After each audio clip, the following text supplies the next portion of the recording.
Gusii Land. Huyu jamaa mnajua ya kwamba kulikuwa na whistleblower alikuwa anaitwa Amenya, lakini the real whistleblower Kenya hii, bunge la Kenya, alikuwa ni Senator nani? Onyonka. This is no, this is the whistle. Huyu ndio alifungua wa Kenya macho na akawaambia nchi yetu iko hatarini, airport yetu ya JKIA inaenda, na kuna mtu anaitwa Adani. Bungeni, it's Senator Onyonka who blew this thing up. Kotini, we were led by our DAP member, the Honorable Tony Gashoka.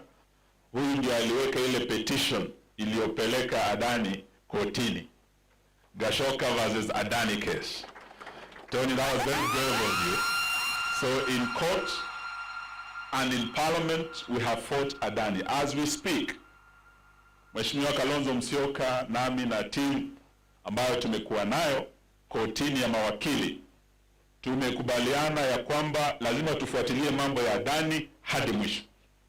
Siku ya tarehe 29 tuko tunarudi kotini now for the final phase of the Adani case. So Senator Onyonka, as I invite you to come and speak to this very distinguished gathering, I want to thank you for your courage, for standing with the people of Kenya inside and outside Parliament. I also want to thank you for coming to Chui House today to represent our brother Dr. Fred Matiang'i, a man I served with in the last cabinet, a man of great ability, and a man who has agreed and decided to join the winning team, which is at Chui House today.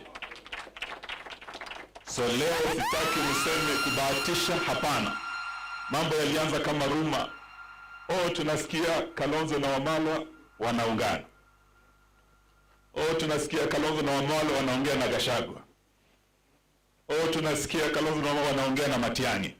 Leo tuataka musikie from the leaders, the horse's mouth.